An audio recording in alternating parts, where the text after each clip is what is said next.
نماز سے بڑھ کر بھی نبی کا کہنا ماننا یہ فرض ہے امتی کے لیے. صحابہ کے اوپر بھی علی وحی کا بوجھ اٹھا رہے ہیں. کون؟ عبید اللہ ابن موسیٰ رحمہ اللہ. الحمدللہ رب العالمین والصلاة والسلام علی سید الانبیاء والمرسلین وآلہ الطیبین الطاہرین ومن والہ. بسم اللہ الرحمن الرحیم. السلام علیکم ورحمۃ اللہ وبرکاتہ. امید کرتا ہوں آپ لوگ خیریت سے ہوں گے. اللہ عز و جل آپ سب کو اپنے حفظ و امان میں رکھے. اہل سنت والجماعت کے جلیل القدر ائمہ محدثین کا کہنا یہ ہے کہ امام علی علیہ السلام کی شان اور فضائل میں جس قدر روایات آئی ہیں دیگر کی فضائل اور شان میں وہ روایات موجود نہیں ہیں صحیح سند کے ساتھ. ایک طرف تو ہم یہ بات سنتے ہیں ہمارے اہل سنت میں یہ قول کہا جاتا ہے، لیکن دوسری طرف جب بھی ہم امام علی علیہ السلام کی شان میں کوئی روایت سامنے لاتے ہیں اور اسے پیش کیا جاتا ہے تو ٹھگ سے یہ بات کہی جاتی ہے کہ یہ ضعیف ہے، اس طرح تو ہوا نہیں ہے، فلاں مورخ نے فلاں امام نے یہ بات کہی ہے، ابن تیمیہ نے کہا ہے کہ یہ اس کی سند میں خرابی ہے. تو یہ کیوں ہے؟ یعنی اکثر روایات جو بھی آپ اہل سنت کے سامنے ان کے آج کل کے ہمارے ہاں علماء کے سامنے اسے پیش کریں تو وہ اس میں اعتراض کر دیتے ہیں. ایسے معلوم ہوتا ہے کہ کوئی بھی روایت امام علی علیہ السلام کی شان میں وہ بچتی نہیں ہے. تو جب کہ یہ کہہ رہے ہوتے ہیں کہ امام علی مولا علی کی شان میں جتنی روایات آئی ہیں جس قدر صحیح سند کے ساتھ موجود ہیں دیگر کے فضائل میں نہیں ہے. تو یہ ڈبل معیار کیا ہے؟ ایسا کیوں ہوتا ہے کہ جب ہم روایت سامنے رکھتے ہیں تو پھر یہ ہمیں غالی، تفضیلی اور رافضی کہتے ہیں، اور ویسے اپنی مجلسوں اور محافل میں فخریہ اور ببانگ دہل کہتے ہیں کہ ہمارے پاس تو جس قدر صحیح سند کے ساتھ روایات ہے اور کسی کے پاس نہیں ہے. اور ہم تو جناب ہم تو اس بات کا اقرار کرتے ہیں، ہمارے ائمہ نے کہا ہے، امام نسائی نے کہا ہے، احمد بن حنبل نے کہا ہے کہ امام علی کی شان میں تو بہت روایات ہیں اور اس قدر ہے، اتنی صحیح سند کے ساتھ ہیں کہ دیگر کے فضائل میں نہیں ہے. تو اسی طرح کی ایک روایت، ایک مثال میں آپ کے سامنے پیش کرتا ہوں. جیسے حدیث رد الشمس. حدیث رد الشمس کے بارے میں کچھ ہمارے ہاں ناصبی وہ یہ کہتے ہیں کہ نہیں ایسا نہیں ہوا. امام علی علیہ السلام کے لیے جو سورج پلٹانے کا جو واقعہ ہے یہ نہیں ہوا، کیونکہ بخاری کے اندر یا دیگر صحیح کتابوں کے اندر یہ روایت موجود ہے کہ جناب یوشع ابن نون کے سوا کسی اور کے لیے سورج نہیں پلٹایا گیا. کبھی وہ کہتے ہیں ناصبی کہ جناب اس میں یہ کیسے ممکن ہو سکتا ہے کہ امام علی علیہ السلام سے عصر کی نماز فوت ہو جائے، وہ تو نماز ہی نبی صلی اللہ علیہ وآلہ وسلم کے ساتھ پڑھا کرتے تھے.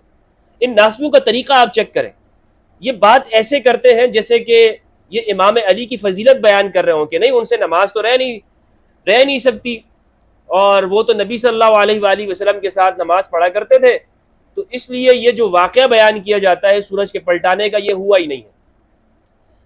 تو ان کا طریقہ واردات آپ کو پہچاننا چاہیے. بظاہر یہ دعویٰ کرتے ہیں کہ ہم اہل البیت سے محبت کرتے ہیں، لیکن علی علیہ السلام کی فضیلت میں جب ہم روایت لاتے ہیں تو اس کا انکار کر دیتے ہیں. تو آج ہم اس روایت کو سمجھیں گے. اچھا، کبھی یہ کہتے ہیں کہ کسی امام نے بھی اس کو صحیح نہیں کہا، یہ بس ایسے بنائی ہوئی بات ہے، اور شیعوں کی محبت کے اندر کچھ لوگ اس کو قبول کر لیتے ہیں، ورنہ تو اس روایت کی صحت کے اوپر کسی امام کا کوئی قول موجود نہیں ہے. تو اس روایت کو آج ہم سمجھتے ہیں کہ آیا یہ شیعوں کی بنائی ہوئی ہے یا اہل سنت کے جلیل القدر ائمہ نے اس کو صحیح کہا ہے. میرے پاس بے شمار حوالہ جات موجود ہیں، لیکن میں گفتگو کو مختصر کرتے ہوئے، میں ٹو دی پوائنٹ بات کرتے ہوئے، تاکہ مختصر پیغام ہو اور یہ سب کے پاس چلا جائے کہ ہمارے ہاں خاص طور پر احناف کے جلیل القدر ائمہ کا اس حوالے سے، اس روایت کے حوالے سے کیا کہنا ہے. اچھا، روایت کیا ہے؟ یہ جو ایک اعتراض کیا جاتا ہے کہ یہ تو ممکن نہیں ہے کہ امام علی علیہ السلام سے عصر کی نماز وہ فوت ہو گئی، وہ تو نبی صلی اللہ علیہ وآلہ وسلم کے ساتھ نماز پڑھا کرتے تھے. اس کا پہلے میں یہ جواب دیتا چلوں، روایت جب ہم پڑھیں گے تفصیلاً جواب آئے گا، لیکن یہ میں آپ کو بتاؤں کہ اعتراض تو تب بنتا تھا کہ جب علی علیہ السلام معاذ اللہ خدا نخواستہ اپنی ذات کے لیے کوئی عصر کی نماز چھوڑ دیتے، اپنے کسی کام سے گئے ہوئے تھے، یا ان سے کوئی معاذ اللہ کچھ اس طرح کے ان سے نماز رہ جائے. جب نبی صلی اللہ علیہ وآلہ وسلم اپنے کام سے کسی کو بھیج دیں تو پھر یہ نہیں ہو سکتا کہ جی عصر کی نماز کیوں رہ گئی. نماز سے بڑھ کر بھی نبی کا کہنا ماننا یہ فرض ہے امتی کے لیے. صحابہ کے اوپر بھی کہ اگر نبی صلی اللہ علیہ وآلہ وسلم کسی کو بلائیں اور وہ شخص نماز کے اندر موجود ہو تو اس پر یہ ضروری ہے کہ وہ نماز کو چھوڑ دے اور نبی صلی اللہ علیہ وآلہ وسلم کے بلانے کے اوپر وہ چلا جائے. یہ اس شخص کے اوپر فرض ہے اس ٹائم. تو اگر امام علی علیہ السلام کو نبی صلی اللہ علیہ وآلہ وسلم کسی کام کے لیے بھیجتے ہیں کہ علی اس کام کے لیے آپ چلے جائیں، اور نماز کا وقت ہے اور نماز رہ جاتی ہے، تو یہ نماز کا چھوٹ جانا اس کو ہم نہیں کہیں گے، کیونکہ وہ نماز کے اندر ہی شامل ہے. نبی صلی اللہ علیہ وآلہ وسلم کے حکم کی تعمیل کر رہے ہیں، وہ نماز کے اندر ہی ہے، کیونکہ نبی صلی اللہ علیہ وآلہ وسلم کے حکم کو بجا لانا ہی یہ فرض ہے. اور میں نے عرض کیا کہ اگر نماز میں بھی ایک شخص موجود ہو، خاص صحابی ہی کیوں نہ ہو، نبی صلی اللہ علیہ وآلہ وسلم بلائے تو اس کے لیے جانا اس کے اوپر ضروری ہے، اس کے لیے جانا ضروری ہے. اب یہ اعتراضات آپ کے سامنے آ گئے، اسے ہم دیکھتے ہیں کہ کن محدثین نے اسے صحیح کہا اور کنوں نے جرح کی ہے. اولاً میں یہ بتاتا چلوں کہ ابن تیمیہ الحرانی الدمشقی نے اس روایت کے اوپر جرح کی، اور آج کل جو لوگ بھی اس کا انکار کرتے ہیں حدیث رد الشمس کا، سورج کے پلٹائے جانے کے واقعے کا، تو وہ منہاج السنہ کی ابن تیمیہ کے افکار سے متاثر ہے. ابن تیمیہ وہ شخص ہے جو اس کا انکار کرتا ہے، وہ کہتا ہے نہیں یہ اس میں وغیرہ وغیرہ یہ وجہ. اور ہمارے ہاں پاکستان میں جو لوگ اسکالرز ہیں ان پر غلبہ ابن تیمیہ کی منہاج السنہ کا ہے، کہتے ہیں اپنے آپ کو سنی ہے لیکن ابن تیمیہ کے افکار کا غلبہ ہے ان کے اوپر. اور اس کی وجہ کیا ہے؟ اس کی وجہ یہ ہے کہ ابن تیمیہ نے یہ جو منہاج السنہ لکھی ہے یہ ابن مطہر الحلی کے رد میں لکھی ہے. ابن مطہر الحلی وہ شیعوں کے عالم دین تھے، انہوں نے فضائل امام علی علیہ السلام کے اوپر کتاب لکھی، تو ابن تیمیہ الحرانی نے اس کے رد میں کتاب لکھی ہے. اور ذہبی نے بڑے تاریخی ریمارکس دیے ہیں ابن تیمیہ کی منہاج السنہ کے بارے میں، وہ میں آپ کو بتاتا ہوں. تو یہ لوگ بھی ابن تیمیہ کی منہاج السنہ سے متاثر ہے، جس میں اہل البیت علیہ السلام کی شان میں انتہائی تنقیص کی گئی ہے اور ان کی شان میں کمی کی گئی ہے.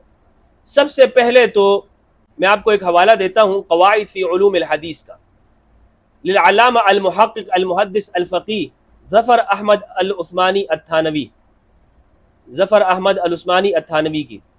یہ اس کی تحقیق کی ہے عبد الفتاح ابو غدہ رحمہ اللہ نے. اور یہ جو قواعد فی علوم الحدیث ہے یہ اعلاء السنن کے مقدمے کے اندر ہے. اس کے مقدمے کا دو حصہ ہے، ایک میں علوم الحدیث کے قواعد بیان کیے گئے ہیں اور دوسرے میں اصول الفقہ کے قواعد بیان کیے گئے ہیں. اس کتاب کے صفحہ نمبر 445 میں ہے، یہ کہتے ہیں لا شک فی صحت هذا الكلام ان لكل علم رجالا يعرفون به. اس بارے میں کوئی شک نہیں ہے کہ ہر علم کے رجال ہوتے ہیں جن سے معرفت حاصل ہوتی ہے، جن کو پہچانا جاتا ہے. وان المرجع فی معرفت الحدیث الى المحدثین، اور حدیث کی معرفت کے لیے آپ کو محدثین کے پاس جانا پڑے گا. ولیکن منہم من ہوا متعنت، لیکن ان میں کچھ ضدی ہٹ درم ہوتے ہیں، او متشدد، کچھ متشدد بھی ہیں. یہ کون کہہ رہا ہے؟ ظفر احمد عثمانی رحمہ اللہ، دیوبند کے جلیل القدر عالم دین ہیں. او متعصب، یا متعصب ہوتا ہے. ومنہم من ہوا منصف معتدل فی الجرح والتعدیل، ان میں کچھ منصف ہوتے ہیں جرح و تعدیل میں. فہذا ابن تیمیہ نفسه، یہ جو ابن تیمیہ ہے متشدد فی الجرح، یہ جرح میں متشدد ہے.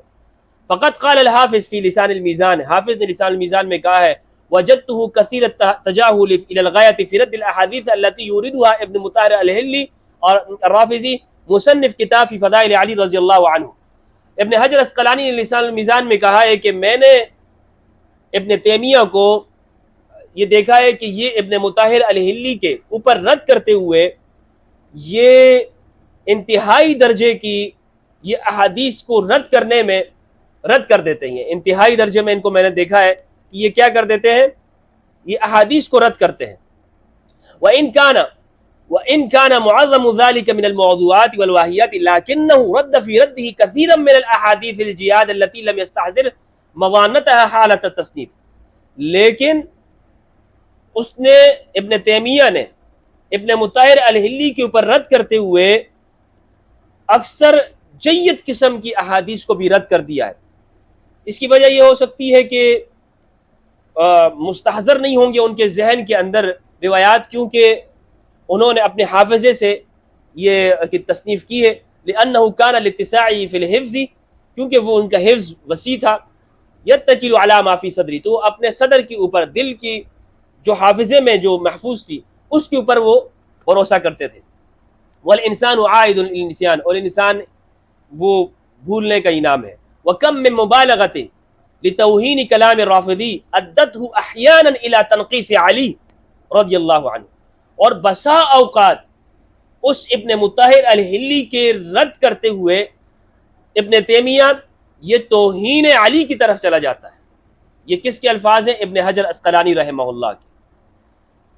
اور قلت، میں کہتا ہوں، یعنی ظفر احمد عثمانی کہتے ہیں، ومما رده ابن تیمیہ، ابن تیمیہ نے جن روایات کو رد کیا احادیث کو، من الاحادیث الجیاد فی کتابی منہاج السنہ، جید احادیث میں سے، عمدہ احادیث میں سے اپنی کتاب منہاج السنہ میں حدیث رد الشمس، ان میں سے ایک حدیث رد الشمس ہے، لعلی رضی اللہ عنہ، امام علی علیہ السلام کے لیے جو سورج پلٹانے کا جو واقعہ ہے۔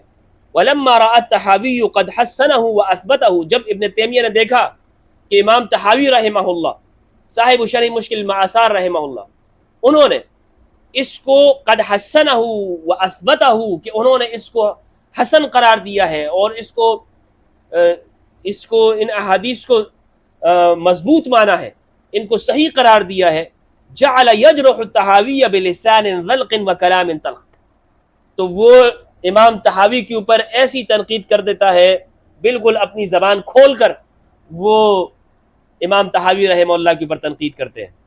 وَأَيْمُ اللَّهِ، اور بخدا ان درجۃ الطحاوی فی علم الحدیث فوق آلاف من مثل ابن تیمیہ، کیا بات کہی ہے ظفر احمد عثمانی رحمہ اللہ نے، کہ طحاوی کا جو مرتبہ ہے امام طحاوی رحمہ اللہ کا، ابن تیمیہ جیسے ہزار بھی مل جائیں تو وہ طحاوی کے برابری نہیں کر سکتے۔ وَأَيْنَ لِابْنِ تیمیہ ان یکون کتراب علیہ، اور ابن تیمیہ تو اس طحاوی کی جوتوں کے گرد و غبار کے برابر ہے۔ یہ کن کے الفاظ ہیں؟ یہ آپ اسکرین پہ دیکھیں گے، یہ ظفر احمد عثمانی نے قواعد فی علوم الحدیث کے اندر لکھا ہے۔ اب اس حدیث کو ہم اصل شرح مشکل آثار کے اندر جا کے دیکھتے ہیں، یہ جو کہا جاتا ہے نا کہ کسی نے بھی اس کو صحیح نہیں قرار دیا، یہاں جلیل القدر علماء کی ایک بڑی لسٹ ہے کہ جنہوں نے ان روایات کو اور خاص طور پر حدیث رد الشمس کو صحیح قرار دیا ہے، ان میں سے ایک امام طحاوی۔ یہ میں ان لوگوں کے لیے بات کرتا ہوں خاص طور پر جو ہمارے ہاں بر صغیر پاک و ہند میں حنفی حضرات ہیں، اور حنفی حضرات ہو کر بھی وہ امام علی علیہ السلام کے فضائل سے وہ انکار کر دیتے ہیں۔ ابن تیمیہ کے مقلدوں سے میں گفتگو نہیں کر رہا ہوں، ان لوگوں سے کہہ رہا ہوں کہ جو ہمارے ہاں خود کو حنفی کہتے ہیں لیکن پھر وہ ان روایات کا انکار کر دیتے ہیں۔ یہ ہے شرح مشکل الآثار، تالیف الامام المحدث الفقی المفسر ابی جعفر احمد بن محمد بن سلامہ الطحاوی رحمہ اللہ، المتوفى 341 ہجری۔ حققہ وضبط نصہ شعیب الارناؤوط کی تحقیق ہے، الجزء الثالث صفحہ 92، حدیث کا نمبر ہے 1067۔ کہتے ہیں یہ شرح مشکل آثار جو ہے، اس میں امام طحاوی رحمہ اللہ یہ کام کرتے ہیں کہ دو طرح کی روایات لاتے ہیں جو آپس میں ٹکرا رہی ہوتی ہیں، اس میں طحاوی رحمہ اللہ پھر فیصلہ کرتے ہیں، دونوں کے درمیان میں تطبیق کی کوشش کرتے ہیں، اس لیے انہوں نے اس کتاب کا نام مشکل آثار رکھا، یعنی یہ وہ روایات جو آپس میں ٹکرا رہی ہوں تو ان کو یہ بتاتے ہیں کہ کس طرح ان میں تطبیق کی جاتی ہے۔ اب دو طرح کی روایات ہیں، ایک روایت یہ ہے کہ جس سے معلوم ہوتا ہے کہ نبی صلی اللہ علیہ وآلہ وسلم نے حدیث رد الشمس کا اس بات معلوم ہوتا ہے، سورج کے پلٹائے جانے کا امام علی علیہ السلام کا، اور دوسری روایتوں میں انکار معلوم ہوتا ہے۔ تو یہ کہتے ہیں اس سلسلے میں یہ دو سند کے ساتھ اس مفہوم کو انہوں نے ذکر کیا ہے۔ پہلی سند کہتے ہیں حدثنا ابو امیہ قال حدثنا عبید اللہ بن موسیٰ العبسی قال حدثنا فضیل بن مرزوق عن ابراہیم بن الحسن عن فاطمة بنت الحسین علیہ السلام عن اسماء بنت عمیس قالت کان رسول اللہ صلی اللہ علیہ وآلہ وسلم یوحى الیہ، فرماتے ہیں کہ عبید اللہ ابن موسیٰ نے ہمیں بیان کیا، انہوں نے فضیل ابن مرزوق سے، انہوں نے ابراہیم ابن الحسن سے، انہوں نے فاطمہ بنت الحسین علیہ السلام سے، علیہم السلام، فاطمہ علیہ السلام والحسین علیہ السلام۔ وہ روایت کرتی ہیں اسماء بنت عمیس رضی اللہ عنہا سے، وہ فرماتی ہیں کہ نبی صلی اللہ علیہ وآلہ وسلم کی جانب وحی کی جا رہی تھی، وَرَأْسُهُ فِي حَجْرِ عَلِيٍّ، اور آپ کا سر انور وہ امام علی علیہ السلام کی گود مبارک میں تھا۔ فَلَمْ يُصَلِّ الْعَصْرَ حَتَّى غَرَبَتِ الشَّمْسُ، تو امام علی علیہ السلام اس وجہ سے عصر کی نماز انہوں نے نہ پڑھی یہاں تک کہ سورج غروب ہو گیا۔ فقال رسول اللہ صلی اللہ علیہ وآلہ وسلم، تو نبی صلی اللہ علیہ وآلہ وسلم نے پوچھا، وَصَلَّيْتَ يَا علی، اے علی آپ نے نماز پڑھ لی؟ قال لا، تو انہوں نے کہا نہیں۔ فقال رسول اللہ صلی اللہ علیہ وآلہ وسلم، تو نبی صلی اللہ علیہ وآلہ وسلم نے فرمایا، اللہم انہ کان فی طاعتک و طاعت رسولک، اے اللہ یہ آپ کی اطاعت میں تھا اور آپ کے رسول کی اطاعت میں، فرما برداری میں، فردد علیہ الشمس، سورج کو واپس لوٹا دے۔ قالت اسماء کہتی ہیں، فرأیتها غربت، میں نے دیکھا تھا کہ وہ غروب ہو چکا تھا، ثم رأیتها طلعت بعدما غربت، پھر میں نے دیکھا کہ غروب ہونے کے بعد دوبارہ سے طلوع ہو گیا۔ شعیب ارناؤوط صاحب اس کی تحقیق میں کہتے ہیں اس کی سند ضعیف ہے، یہ ایک روایت یہ ہو گئی، یہ کہتے ہیں اس کی سند ضعیف ہے۔ ہمارے اہل سنت میں فضائل میں ضعیف روایت بھی چل جاتی ہے، لیکن میں اس کی تحقیق بیان کر رہا ہوں۔ فضیل ابن مرزوق مختلف فی، یہ وہ راوی ہیں جن میں اختلاف کیا گیا ہے۔ اب میں بتاتا ہوں کہ یہ کیوں اس کو ضعیف کہا جاتا ہے۔ اس لیے نہیں کہ اس کے راوی کچھ کمزور درجے کے، نہیں، اصل وجہ کچھ اور ہے، اور یہی میں کہتا ہوں کہ ہمارے ہاں جو اہل سنت میں تصحیح اور تضعیف کا جو معیار ہے، یعنی کسی حدیث کو صحیح قرار دینا اور کسی حدیث کو ضعیف قرار دینا، یہ فرقہ وارانہ تعصب بھی اس کے اندر بسا اوقات شامل ہے۔ ہونا تو یہ چاہیے تھا کہ ہم کسی حدیث کو صحیح اور ضعیف وہ قرآن کے سامنے پیش کرتے، نبی صلی اللہ علیہ وآلہ وسلم کی سیرت کے ساتھ، اہل البیت کی سیرت کے ساتھ، لیکن انہوں نے فرقہ وارانہ بنیادوں کے اوپر حدیث کی تصحیح اور تضعیف کی ہے کہ یہ حدیث صحیح ہے، یہ حدیث ضعیف ہے۔ کس لیے بھائی اس حدیث کو یہ کیوں ضعیف کہہ رہے ہیں؟ وجہ بتا رہا ہوں آپ کو، اس لیے کہ وہ کہتے ہیں وثق الفضیل ابن مرزوق مختلف فیہ، فضیل ابن مرزوق جو اس کی سند میں راوی ہے، مختلف فیہ، اس میں اختلاف ہے۔ کیسے اختلاف ہے بابا؟ وثقہ ثوری، ثوری نے ان کی توثیق کی ہے، یعنی ان کو ثقہ کہا ہے، وہ ابن عیینہ نے، وہ ابن معین فی روایہ، اور ایک روایت کے اندر ابن معین نے، وقال فی اخرى صالح الحدیث الا انه شدید التشیع، ایک روایت میں یہ ہے کہ ابن معین کہتے ہیں کہ یہ صالح الحدیث، یعنی اس سے حدیث تو لی جائے گی لیکن یہ شدید التشیع، یہ شیعہ تھا، شیعت میں سخت تھا۔ وقال احمد بن حنبل کہتے ہیں لا اعلم الا خیرا، میں اس کے بارے میں صرف خیر ہی کہتا ہوں۔ ابن ابی حاتم کہتے ہیں ان ابی، وہ اپنے والد سے، صالح الحدیث صدوق، یہ سچا ہے، اور یہم کثیرا یکتب حدیثہ، اور یہ اکثر وہم کرتا ہے، اس کی حدیثیں لکھی جاتی ہیں۔ قلت، میں کہتا ہوں یحتج بہ، اس سے احتجاج کیا جائے گا؟ قال لا، تو انہوں نے کہا نہیں۔ نسائی نے کہا ضعیف ہے، ابن عدی نے کہا ارجو انہ لا بأس بہ، میں کہتا ہوں اس کے بارے میں کوئی بأس نہیں ہے، یعنی مختلف فیہ ہے۔ اور اگلے جو دوسرے راوی ہیں عبید اللہ ابن موسیٰ، ان کے اوپر بھی یہی الزام لگایا گیا ہے کہ یہ متشیع ہے، لیکن میں ان دونوں کے احوال وہ آپ کو سیر اعلام النبلاء سے پیش کروں گا، لیکن یہاں پر ایک دوسری روایت میں آپ کو پہلے وہ پیش کر دیتا ہوں، آپ کے سامنے رکھ دیتا ہوں۔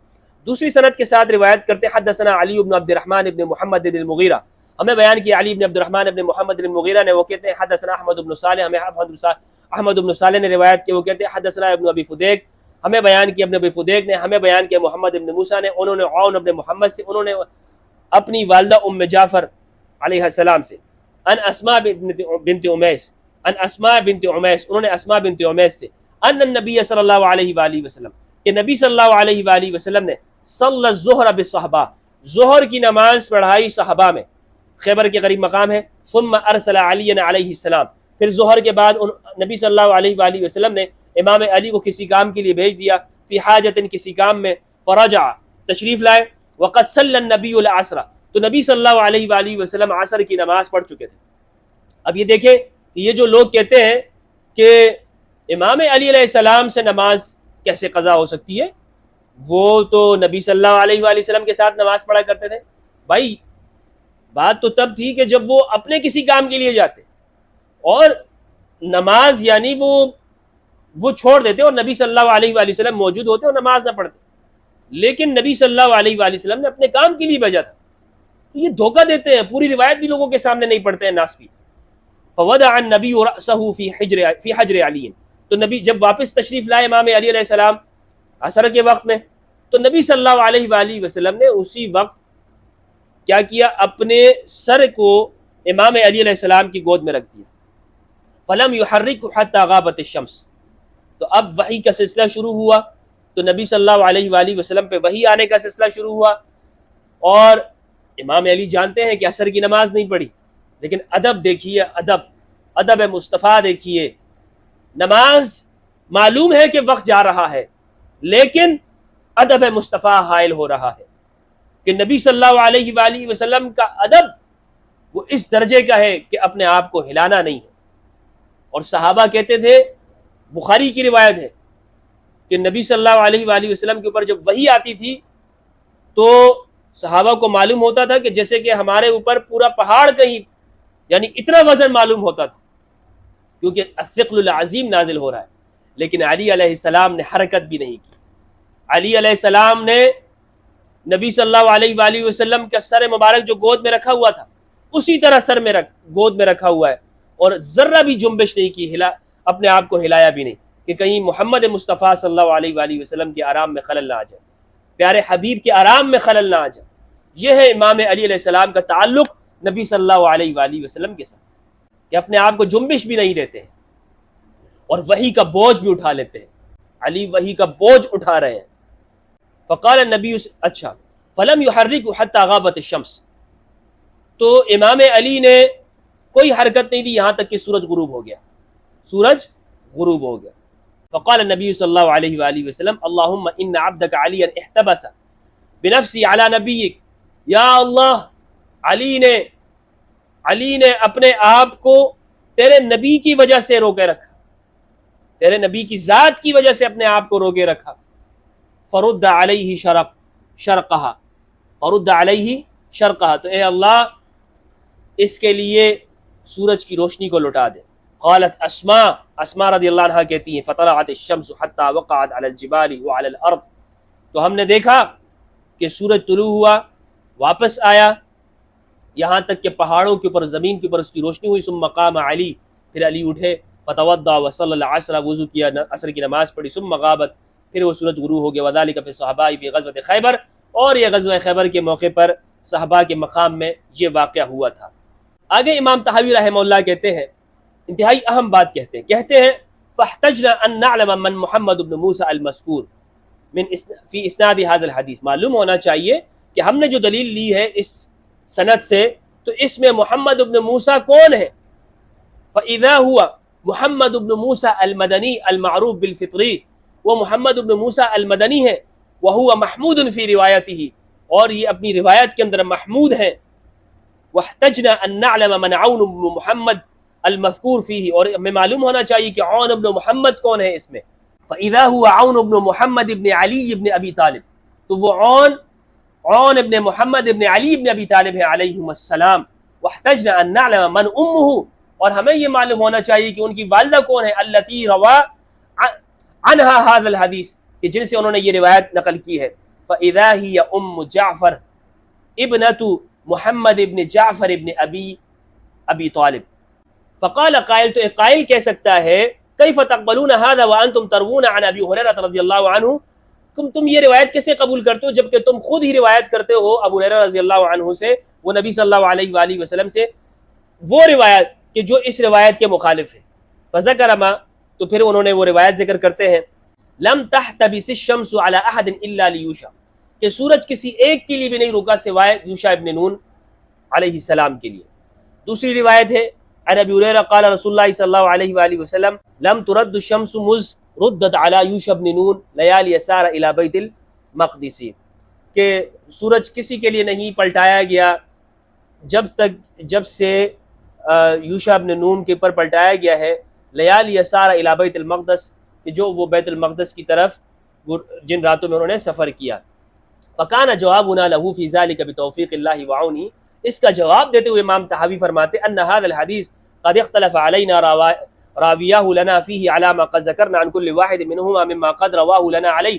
راوی مختلف ہیں تو ہم نے ان دونوں کو روایت کر دی. اما ما رواہ لنا علیہ علی بن الحسین، جہاں تک بات علی بن الحسین علیہ السلام کی روایت کی، فہو ان الشمس لم تحتبس علی احد الا علی یوشع، تو وہ یہ ہے کہ سورج کسی ایک کے لیے نہیں رکا سوائے یوشع ابن نون کے. فإن كان حقیقت الحدیث كذلك، اگر حدیث کی حقیقت یہ ہے فلیس فیہ خلاف لما فی الحدیث الاولین، تو اس میں کوئی اختلاف نہیں ہے کہ جو ہم نے دو حدیثیں پہلے روایت کی ہیں، لأن الذی فیہ هو حبس الشمس عن الغیبوبہ، کیونکہ اس میں یہ ہے کہ سورج کو روکے رکھنا ہے غیبوبت سے، والذی فی الحدیثین الاولین، اور جو کہ پہلے دو روایتوں کے اندر ہے وہ ردھا بعد الغیبوبہ، تو اس کے اندر یہ ہے کہ غیبوبت کے بعد اس کا واپس لے کر آنا، تو دونوں میں کوئی اختلاف نہیں ہوا۔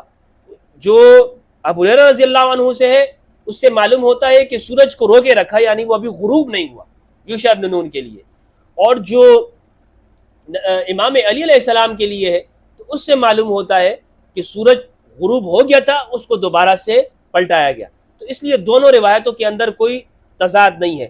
وَأَمَّا مَا رَوَاهُ لَنَا عَنْهُ يَحْيَى بْنُ زَكَرِيَّا فَهُوَ عَلَىٰ أَنَّهَا لَمْ تُرَدَّ مُذْ رُدَّتْ عَلَىٰ يُوشَع بْنِ نُون إِلَى الْوَقْتِ الَّذِي قَالَ لَهُمْ فِيهِ رَسُولُ اللَّهِ صلی اللہ علیہ وآلہ وسلم هذا القول، جبکہ وہ جو دوسری روایت ہے کہ جس میں یہ کہا گیا ہے کہ آج تک نہیں لوٹایا گیا، تو اس سے مراد نبی صلی اللہ علیہ وآلہ وسلم کے زمانے تک کا ہے، یہ نہیں ہے کہ یعنی نبی صلی اللہ علیہ وآلہ وسلم کے زمانے کا بھی اس سے انکار ہے، نہیں، صرف اس زمانے تک کے کسی کے نہیں لوٹایا گیا۔ وقد حکى لي علي بن عبد الرحمن بن المغيرة عن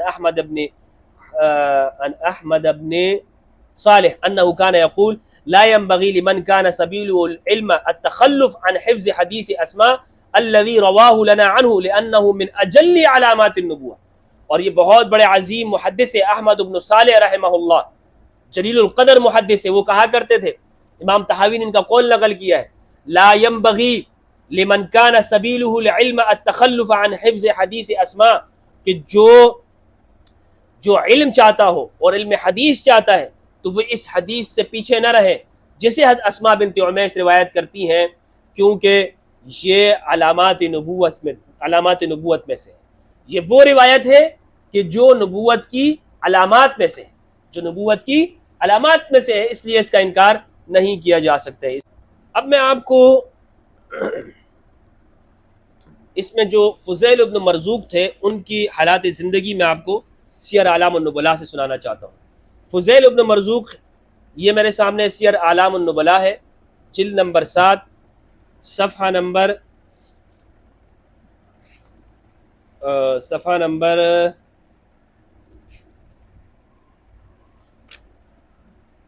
جی 220 ہے۔ فضیل ابن مرزوق المحدث، ذہبی کہتے ہیں المحدث، ابو عبد الرحمن العنزی، مولاہم الکوفی الاغر، یہ عنزی ہیں، مولاہم الکوفی، کوفی ہیں۔ حدث عن عدی بن ثابت و ابی سلمہ الجہنی و عطیہ العوفی و شقیق بن عقبہ و عدہ، انہوں نے عدی بن ثابت سے، ابی سلمہ الجہنی سے، عطیہ العوفی سے اور شقیق ابن عقبہ سے اور دیگر سے روایت کیا۔ وقیل، اور کہا گیا ہے، انہ روا عن ابی حازم الاشجعی، کہا گیا کہ انہوں نے ابی حازم الاشجعی سے بھی روایت کی ہے، صاحب ابی ہریرہ، جو کہ ابو ہریرہ رضی اللہ عنہ کے صاحب ہیں۔ حدث عنہ وکی و یزید و ابو اسامہ و یحیی بن آدم و ابو نعیم و علی بن الجعد و سعید بن سلیمان الواسطی و آخرون، بڑے بڑے ائمہ کبار ان سے روایت کرتے ہیں، جلیل القدر عظیم محدث ہیں۔ وثقہ سفیان بن عیینہ و یحیی بن معین، یحیی بن معین نے اور سفیان بن عیینہ نے ان کی توثیق کی ہے، ان کو ثقہ کہا ہے۔ وقال ابن عدی ارجو انہ لا باس بہ، ابن عدی کہتے ہیں کہ میں اس سے روایت کرنے میں کوئی باس نہیں ہے۔ وجاء ان یحیی انہ ضعفہ، یحیی بن قطان، یحیی بن سعید القطان نے انہوں نے اسے ضعیف کہا ہے۔ وقال النسائی، نسائی نے کہا ضعیف ہے۔ وقال الحاکم عیب علی مسلم اخراجہ فی صحیحہ، حاکم نے کہا کہ مسلم پر یہ عیب شمار کیا گیا کہ انہوں نے ان کی روایت اپنی صحیح میں نقل کی ہے، تو یہ صحیح کے راویوں میں سے بھی ہے۔ قلت، میں کہتا ہوں، ما ذکرہ فی ضعفاء البخاری، بخاری نے ضعفاء میں ذکر نہیں کیا، ولا عقیلی ولا دولابی، نہ عقیلی نے نہ دولابی نے، وحدیثہ فی عداد الحسن انشاءاللہ وہو شیعی، اور ان کی جو روایت ہے یہ حسن درجے کی ہے اور یہ شیعہ ہے۔ تو شیعہ کن کو کہا جاتا تھا؟ شیعہ ان کو کہا جاتا تھا جو امام علی علیہ السلام سے موالات رکھتے تھے اور اہل البیت علیہ السلام سے موالات۔ تو بڑے بڑے جلیل القدر ائمہ، بخاری کے راوی وہ شیعان علی ہیں، شیعوں سے انہوں نے روایت کی۔ یہ فضیل ابن مرزوق، ان کی روایت بخاری سے ہٹا دیں، یا آپ عبید اللہ بن موسیٰ جو دوسرے راوی ہیں، یہ صحیح سیر اعلام النبلاء ہے، جلد نمبر 8، صفحہ نمبر 318، چھاپ ہے المکتبۃ الوحیدیہ، پشاور، پاکستان۔ یہ اصل میں یہ مکتبۃ الوحیدیہ نے نقل کی ہے، یہ بیروت کی کتاب کی نقل ہے یہاں، کیونکہ یہ خود تو چھاپتے نہیں ہیں، یہ کاپی ہے. تو بہرحال یہ میں نے آپ کو نمبر بتا دیا. عبید اللہ ابن موسیٰ کے بارے میں انہوں نے کہا ہے. عبید اللہ ابن موسیٰ کون ہے؟ عبید اللہ ابن موسیٰ جلیل القدر امام ہے، یہ بخاری اوزاعی یہ سب کے استاد ہیں. کہہ رہے ہیں ولد فی حدود عام 20 و 100، 120 میں پیدا ہوئے. وسمع ہشام ابن عروہ وسلیمان الاعمش واسماعیل ابن ابی خالد ومعروف ابن خربوز وزکریا ابن ابی زائد وسعد ابن اوس العبسی وسلم ابن نبید وحنزل ابن جلیل القدر ائمہ کو سے انہوں نے حدیثیں لی ہیں. جلیل القدر ائمہ سے انہوں نے حدیثیں لی ہیں. اور ان کے جو شاگرد ہیں وہ کون کون ہیں آپ کو معلوم ہوگا، تو ان پر جو تشیع کا الزام ہے وہ بھی سمجھ میں آ جائے گا کہ ان کو شیعہ کیوں کہتے ہیں. بھائی حدیث کے جتنے بھی اساتذہ ہیں اہل سنت کے سب ان کے شاگرد ہیں. احمد بن حنبل، بخاری، اور جناب اسحاق ابن معین، محمد ابن عبداللہ نمیر، عبد بن حمید، علی ابن محمد. اور یہ کن سے روایت کرتے ہیں؟ شعبہ سے، سفیان سے، شیبان سے، واسرائیل والحسن ابن حی اوزاعی وغیرہ سے.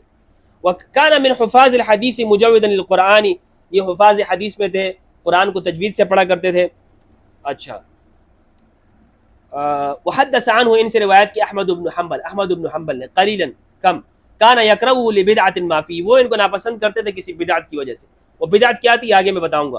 واسحاق وابن معین ومحمد بن عبداللہ بن نمیر وعبد بن حمید وعلی بن محمد التنافسی وحجاج بن شاعر ومحمود بن غیلان ومحمد بن یحیی ومحمد بن عوف واحمد بن عبداللہ العجلی البخاری فی صحیح وروا عنہ البخاری فی صحیح. بخاری نے ان سے صحیح میں روایت کیا ہے، اور بخاری نے ان سے صحیح میں 54 روایات نقل کی ہیں، 54 روایات. اور مسلم نے بھی ان سے روایات نقل کی ہیں، ایک کثیر تعداد ہے ان کی جو ہمارے صحاح کے اندر ان سے روایات نقل ہے. بہرحال اب ان کی وجہ کیا تھی، ان کو شیعہ کہنے کی وجہ کیا ہے؟ ابو حاتم کہتے ہیں ثقہ، یہ ثقہ ہے، صدوق ہے، حسن الحدیث، حسن حدیث ہے، وحدیثہ فی الکتب الستہ، اور صحاح ستہ میں ان کی احادیث موجود ہیں. ابو نعیم قال وابو نعیم اتقن منه وعبید اللہ اثبتهم في اسرائیل كان اسرائیل یاتیہ فیقرأ علی القرآن. وقال احمد بن عبداللہ العجلی ثقہ، احمد بن عبداللہ العجلی نے کہا یہ ثقہ ہے. رأس فی القرآن عالم به ما رأیته رافعا رأسا وما رؤی ضاحکا قط، کبھی ہنستا ہوا نہیں دیکھا. وروا ابو عبید العجری عن ابی داؤد قال كان شیعیا محترقا جاز حدیثه، ان سے حدیث جائز ہے، یہ شیعہ تھے. اب شیعہ ہونے کی جو وجہ ہے وہ میں آپ کو دوستوں بتانا چاہتا ہوں کہ یہ شیعہ کیا ہے، ان کو شیعہ کیوں کہتے ہیں. حالانکہ یہ شیعہ نہیں تھے اس معروف معنوں کے اندر جو آج ہمارے ہاں بولا جاتا ہے، یعنی حضرت ابوبکر و عمر کی صحابیت سے انکار کرنا یا ان کے برتان و تشنیع کرنا. نہیں، یہ اس درجے کے شیعہ نہیں تھے. ذہبی کہتے ہیں حدثنا عبید اللہ بن موسیٰ حدثنا مالک بن مغول عن عون بن ابی جحیفہ عن ابی قال قال علی رضی اللہ عنہ. عبید اللہ بن موسیٰ نے ایک روایت نقل کی، وہ کہتے ہیں کہ سیدنا علی علیہ السلام فرماتے تھے خیرنا بعد نبینا ابو بکر و عمر رضی اللہ عنہما، ہمارے بعد خیرنا، ہم میں بہتر نبی صلی اللہ علیہ وآلہ وسلم کے بعد ابو بکر و عمر ہے. تو جب یہ اس طرح کی روایت نقل کرتے ہیں تو اس سے معلوم یہ ہوا، ذہبی کہتے ہیں کہ یہ شیعہ نہیں ہے. لیکن کس معنوں میں شیعہ ہے؟ اس معنوں میں شیعہ ہے وروایت عبید اللہ مثل ھذا، عبید اللہ کی اس درجے کی روایت دال، یہ اس بات کے اوپر دلالت کرتی ہے علی تقدیمہ للشیخین، کہ وہ شیخین کو مقدم مانتے تھے، یعنی ابو بکر و عمر رضی اللہ عنہما کو امام علی علیہ السلام کے اوپر وہ تقدیم رکھتے تھے، ان کو مقدم مانتے تھے. ولکنہ کان ینال من خصوم علی، لیکن وہ علی کے دشمنوں سے بیزاری کا اعلان کرتے تھے اور ان کو برا کہتے تھے. اب یہ علی کے دشمن کون ہے؟ قال ابن مندہ کہتے ہیں کان احمد بن حنبل یدل الناس علی عبید اللہ، عبید اللہ کے بارے میں لوگوں کو کہا کرتے تھے جاؤ اس سے حدیث لو. وکان معروفا بالرفض، یہ شیعت یعنی رفض سے معروف تھے، جانے پہچانے تھے. لم یدع احدا اسمہ معاویہ یدخل دارا، یہ کسی ایسے بندے کو اپنے گھر میں نہیں چھوڑتے تھے جس کا نام معاویہ ہوتا تھا. کون؟ عبید اللہ ابن موسیٰ رحمہ اللہ. یہ کن کے شاگرد؟ اوزاعی، بڑے بڑے نام میں نے آپ کو لے لی. ان کے شاگرد کون ہیں؟ جتنے بھی علم حدیث کے ہمارے ہاں صحاح ستہ کے ہیں سب ان کے شاگرد عبید اللہ ابن موسیٰ کے. اور عبید اللہ ابن موسیٰ کی جو شیعیت تھی وہ اس درجے کی تھی کہ یہ اپنے گھر میں بھی اس شخص کو نہیں چھوڑتے تھے جس کا نام معاویہ ہوتا تھا. کہتے ہیں لم یدع احدا اسمہ معاویہ یدخل دارہ، کسی ایسے شخص کو اپنے گھر میں نہیں چھوڑتے تھے جس کا نام معاویہ ہوتا تھا. فقیل، کہا جاتا ہے دخل علیہ معاویہ بن صالح الاشعری، ایک بندہ آیا معاویہ بن صالح الاشعری، فقال ما اسمک، تو انہوں نے یہ پوچھا ما اسمک، تمہارا نام کیا ہے. سب سے پہلے لوگوں سے یہی پوچھتے تھے، کوئی اگر حدیث کا علم لینے آتا تھا ان کے پاس تو اس سے پوچھتے تھے بتا بھائی تمہارا نام کیا ہے، تو وہ کہ انہوں نے کہا معاویہ، میرا نام معاویہ ہے. فقال واللہ لا حدثتک ولا حدثت قوما انت فیہم، خدا کی قسم نہ تجھے حدیث بیان کروں گا نہ ان لوگوں کو حدیث بیان کروں گا جہاں پہ تو بیٹھا ہوگا. لیجئے سیر اعلام النبلاء جلد نمبر 8 صفحہ نمبر 320، ایک ایک لفظ میں نے سیر اعلام النبلاء کا حوالہ پیش کر کے آپ کے سامنے رکھا. ان پہ بھی یہ کہیے کہ جناب یہ گستاخ صحابہ ہے، یہ اہل سنت سے نکلا ہوا ہے. او بھائی اگر اہل سنت سے عبید اللہ ابن موسیٰ کو نکال دو گے تمہارے پاس کچھ نہیں بچے گا. بخاری ان کے شاگرد ہیں، ابن ماجہ، نسائی، ترمذی، سارے جتنے بھی، ابو داؤد، صحاح ستہ کے اندر ان کی روایات موجود ہیں. تو شیعیت کا جو ہمارے ہاں جو آج ڈنڈورا پیٹا جاتا ہے وہ ہرگز متقدمین علماء کے ہاں یہ نہیں تھا. متقدمین علماء بدعت اس کو کہتے تھے کہ جو ابو بکر و عمر رضی اللہ عنہما کے اوپر ان کی توہین کرتا تھا. طلقاء کے لیے یا ان لوگوں کے لیے جو بعد کے لوگ ہیں ان کو اگر وہ اس طرح کی بات کرتے ہیں تو ہرگز ہمارے ہاں اہل سنت کے لوگ اس کو کوئی خاطر میں نہیں لاتے کہ وہ اس کی تنقید کو یا برا نہیں سمجھتے تھے. تو یہ حدیث رد الشمس کے اوپر میں نے آپ کے سامنے امام طحاوی رحمہ اللہ، احمد بن صالح رحمہ اللہ، ان کے اقوال میں نے پیش کیے، اور ظفر احمد عثمانی رحمہ اللہ متاخرین میں سے، کہ یہ حدیث رد الشمس یہ صحیح ہے، اس کا ثبوت موجود ہے، اور ان لوگوں کو تو انکار کی کوئی مجال نہیں ہے جو اپنے آپ کو احناف کہتے ہیں. اللہ سبحانہ و تعالیٰ سے دعا ہے کہ پروردگار مجھے اور آپ سب کو قرآن مجید میں تدبر کرنے اور اہل بیت علیہ السلام کی معرفت عطا فرمائے. والسلام علیکم ورحمۃ اللہ وبرکاتہ.